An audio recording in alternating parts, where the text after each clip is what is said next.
Hi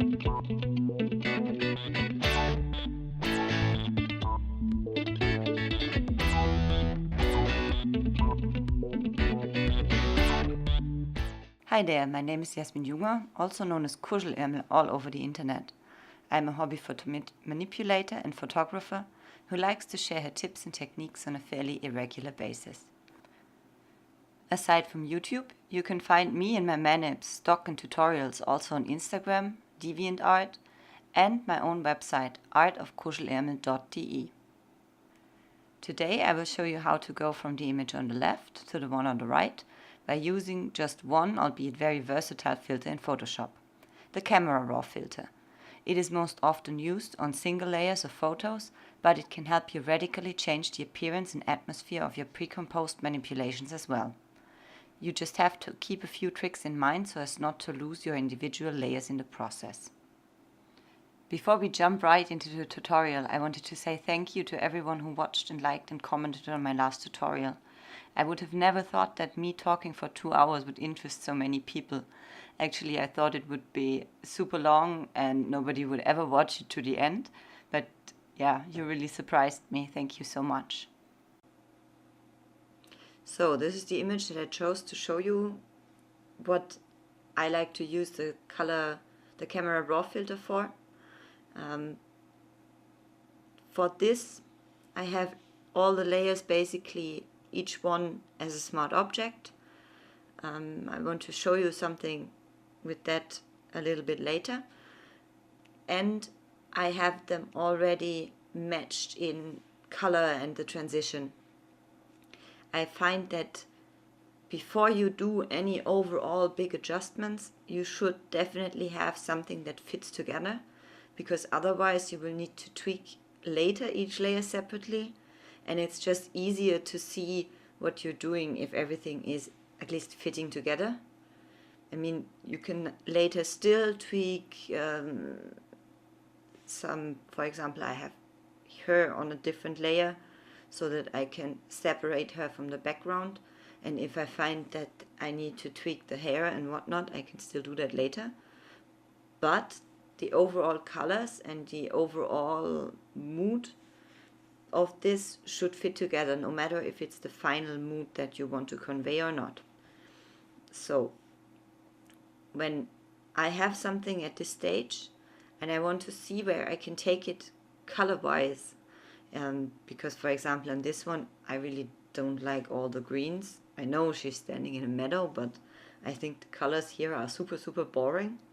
So what I like to do is to take the Camera Raw filter to get a feeling for what kind of mood I can get, because to me it's really the easiest way to affect everything in one go and see where you can end up with, maybe not the super final image, but it takes you a big step of the way.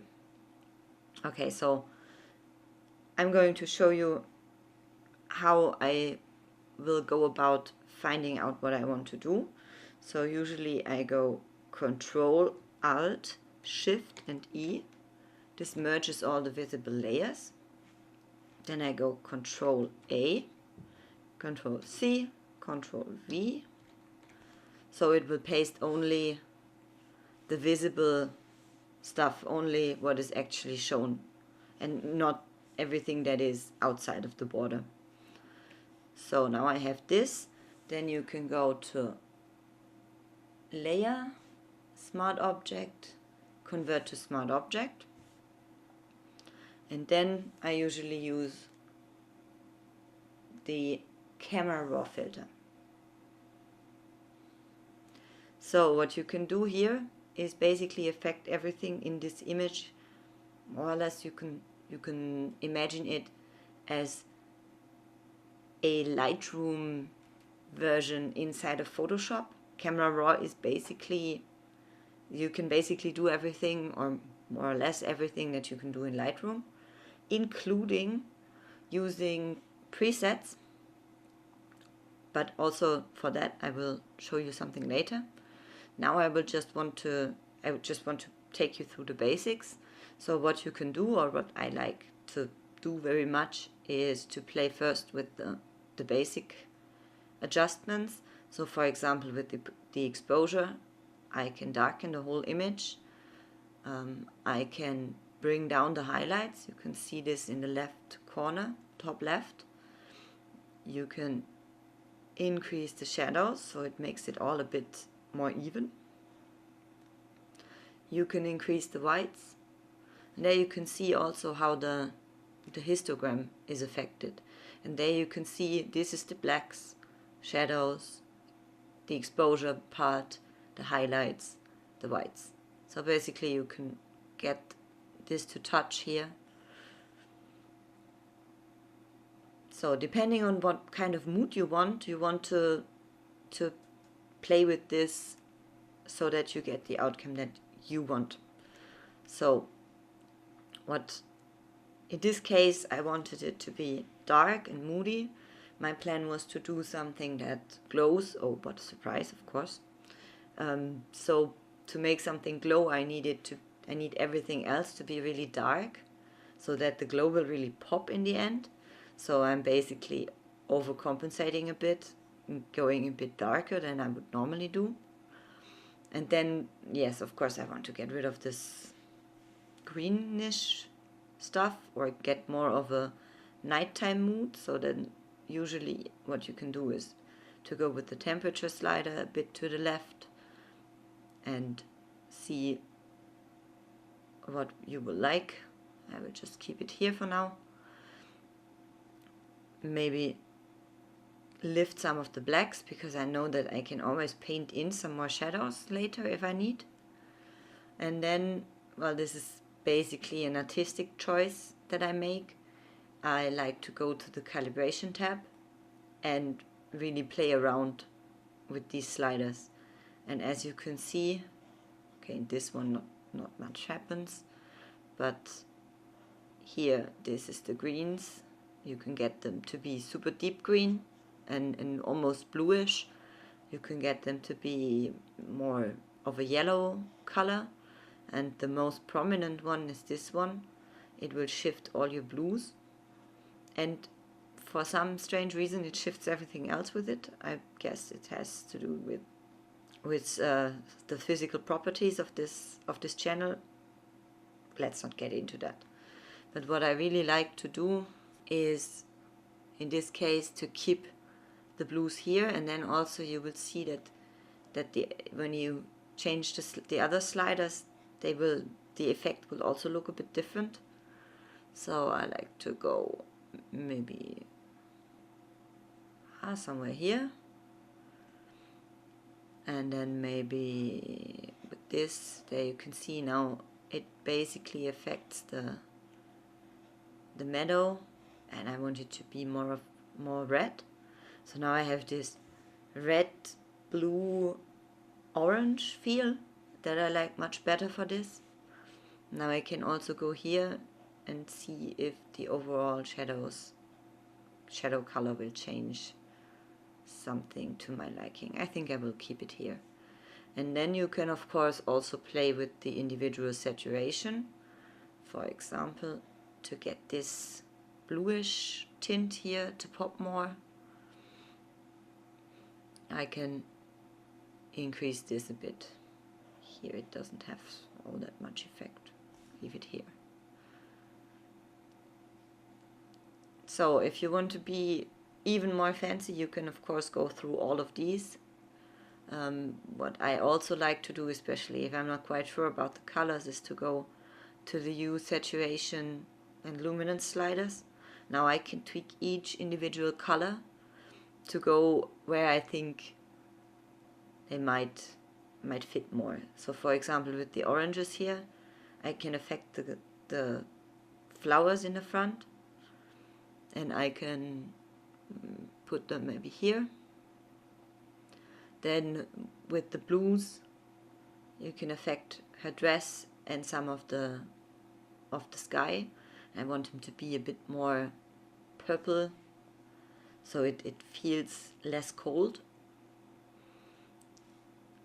And then I go to the saturation tab and see if I want to increase the saturation of something, maybe of the flowers in the front to make them pop a bit more. Maybe also the yellows. Does not have much effect.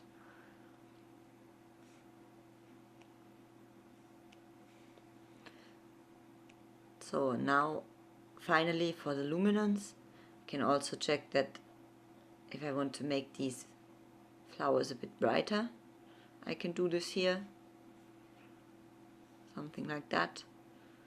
And maybe I don't want the blues to come out so strong, because most of the blues are here, and there I will have some more shadow anyway, because the light will come from here in the end, and from whatever I can manage to make glow around her. So for this, I think I would leave it like that. And then, depending on what you want to do, I mean, you can also use the split toning, for example. You will need to change the hue here and then add the saturation. The more you up the saturation, the more prominent the effect will be.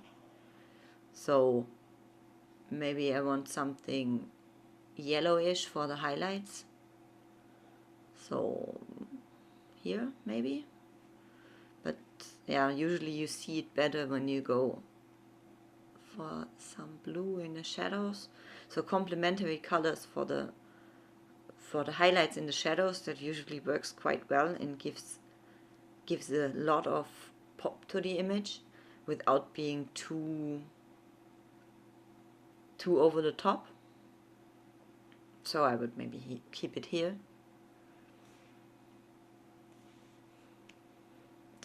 And lastly, what I like to do is also, if I'm playing around with the colors, I really like to check what kind of color profiles I could use. For example, this one would be vintage, modern, artistic. This is the normal one. There are a lot of other ones here too, and also for these you can get presets. So that's always a nice option, especially if you're doing something very artistic and you don't need it to be super realistic. Then sometimes these things will give you a lot of options, and then you can also change the amount of the effect here. So I think I will leave it maybe here. Okay, so now you can see this is before and this is after. So the whole mood and the whole color scheme have changed in this one setup. So what I then want to be doing is to get back my individual layers. And now you have options, and I think one that will basically pop to mind immediately, especially if you have all these smart objects down here, is, okay, why don't I just put this camera raw filter, duplicate it, and put it on each of the layers. And I'm going to show you what happens. So before and after, and if I press down Alt, I can just put this camera raw filter on all of the layers. And a bit further down, so camera raw filter. And one more. I think I should have them all now. Yes. So if I turn off this now, it should look the same, right? But it doesn't. And this is because the camera raw filter will take, I mean, for example, if you look at the highlights and the shadows, they will be different in this rather bright background image. This is this part here. Here, as you can see, will be different than for this dark front meadow part, because it will also affect, it will just take the pixels that it sees and then have the range for the layer mask, basically. Yes, filter stacked. I know, wrong one.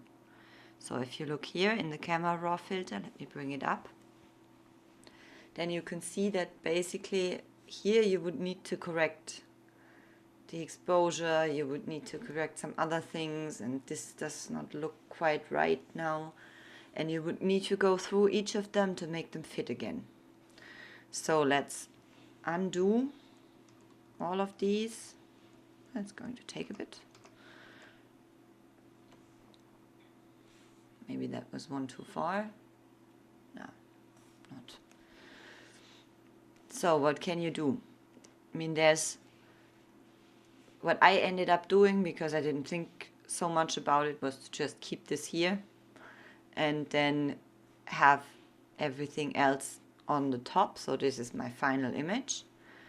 And as you can see here, I have here the camera raw filter, and then I went in and said, okay, I want something in the sky, I want something on the front, and it should only affect the front. So I need a layer mask. To get the layer mask, I need to go down here to get this part, or rather this one. Yeah, this is the right one. So you can control click on the thumbnail and then it will load the corresponding selection. But I'm not quite sure if it now loads exactly that, which I think it does. And then the blur comes on top. So basically, if you want to use this, you need to take the blur on the mask with it. So yeah, you can see it's going to be a pain in the ass to put everything together, which, well, just because I was too lazy to think about it, I ended up doing. But there is another way you can get around this. So instead of duplicating the camera raw filter for each of these, I'm going to duplicate the smart object,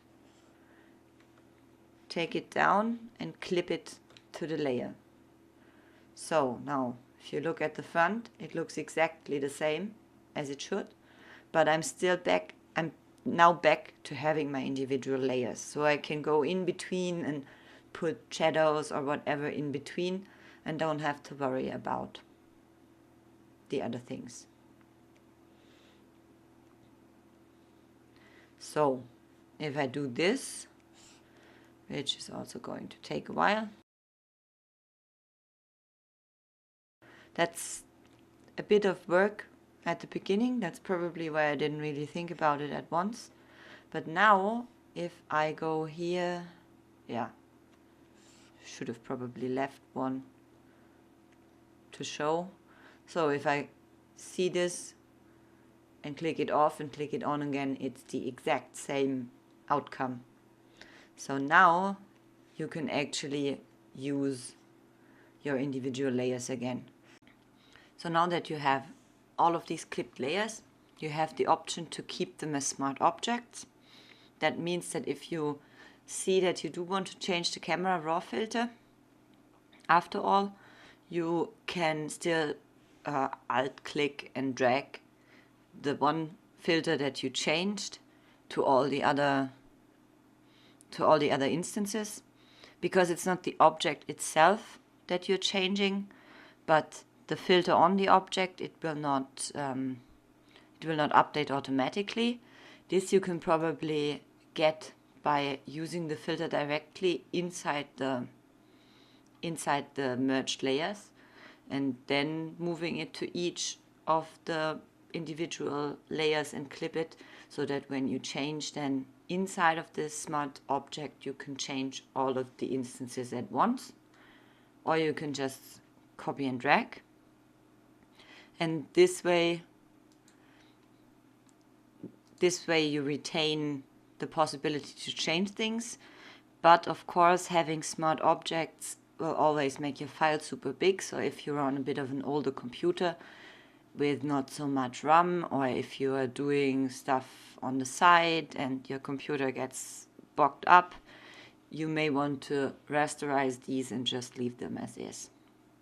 You can always just keep one of them as a smart object and the clipped ones as rasterized, and if you then need to change, then you just have to clip them all over. This, by the way, also means that if you want to change something that is on the original layer, if you go in here now and change something, I don't know, the mask or whatever else that is inside of here, you will not see any effect because the clipped layer is on normal, and because of that it won't show you anything else below it. But as I said, before you go and change the overall mood, you should be at a stage where you have an overall fitting image, so that you don't need to go back in and change these things. But of course, at least let's just pretend the girl was on, this is Control G by the way, to make a group. Let's just pretend the girl was on its own complete separate thing, so you could still get the girl to move around like this. Of course here it's also on the background layer, so it's a bit of a moot point, but in principle you could do this. Lastly, I want to show you how you can use some presets.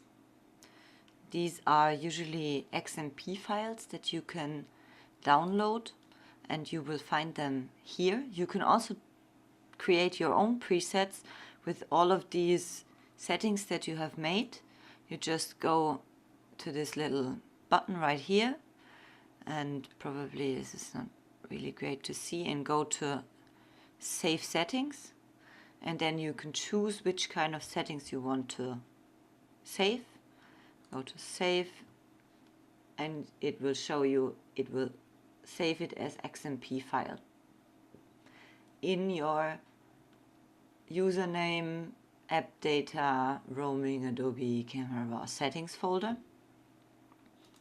This is, by the way, also the folder, or also you can put it in the Lightroom folder where you want to put XMP files that you download. I have a short blog entry for that on my website, artofkuschelärmeln.de. You can easily find it there. Also some of my presets if you are interested. For example here, the fall colors, where you can also have, I mean, these were done for landscape photos, so they are not quite so great for this one. But yeah, basically this is how you get them. This is how you get them in here, and you can then use these as a starting point for your own manips and to quickly check if what you did last time is going to be what you want to start with now, or maybe you have something in mind and nobody can really remember all of these settings at once. So this is why I like to put some presets for myself, and if I think I have some good ones, I like to share them as well. I wanted to show you some of the presets that I created so far, and you can download these on my website, artofkuschelärmeln.de. They are free and may provide you with some starting points for playing with Camera Raw or Lightroom as well. So I hope this tutorial was helpful for you. If you have any more questions, suggestions or comments, please leave them below and I will do my best to answer them as quickly as I can. Though I cannot promise you to be super quick because I work as an engineer, and usually during the week I fall into bed like that. So if it takes a few days or a few weeks even, please don't be mad at me. Thank you for watching, and I hope to see you again, maybe this time not 4 months from now, but well, I don't want to promise anything I can't keep.